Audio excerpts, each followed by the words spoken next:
Is in prison for murdering a toddler at a daycare center where she worked. Now, the prosecution says she's a killer. But Melissa's lawyer says there's proof of evidence tampering at the trial. 48 Hours' Erin Moriarty has more in her story, The Fight for Melissa. You ready to fight? Free Melissa! There's a battle in Lake County, Illinois, to overturn Melissa Kaluzinski's conviction. Melissa Kaluzinski is innocent. She should be freed now.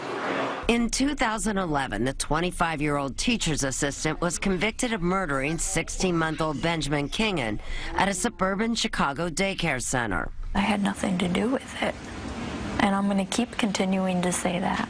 But Melissa was the last one with Ben in January 2009 before his death. I'm not going to kill her. Melissa told police over and over again she didn't do it. But after 9 grueling hours, she confessed. Show us how hard you threw him on the ground. I went like that. While Melissa says she was pressured into confessing, Lake County Assistant State's Attorney Stephen Scheller says it's clear she's guilty. This child had a fractured skull. There was extensive injuries to this child internally. Defense experts say the state's medical evidence was wrong, that in fact it was an old injury that contributed to Ben Kingen's death.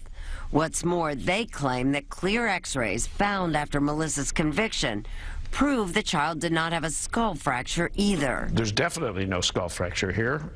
And Melissa's defense attorney, Kathleen Zellner, says that fact was deliberately kept from defense attorneys by manipulating the x-rays given to them before trial.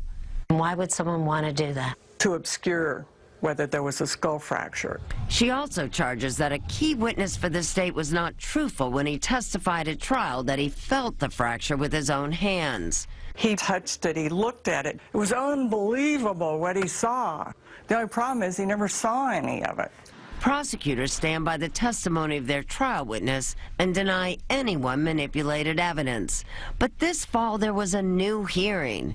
What did the judge decide? Erin Moriarty joins us now live. Erin, how unusual is it for Melissa to get a new hearing?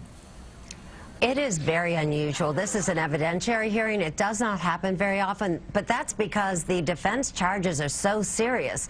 The idea that there were clear x-rays that were not given to the defense and that they may have even been manipulated before they were given to them so they couldn't read it.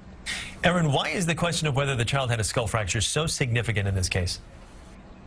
Well, and that might explain, if in fact those x-rays were manipulated, why they were.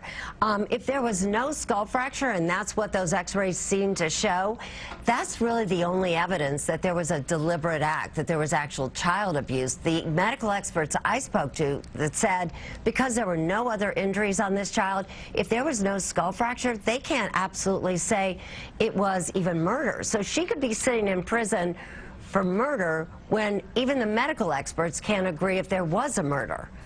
All right, Erin, thank you. And you can watch Erin Moriarty's story, The Fight for Melissa, on 48 Hours tomorrow night right here on CBS 2 at 10 o'clock.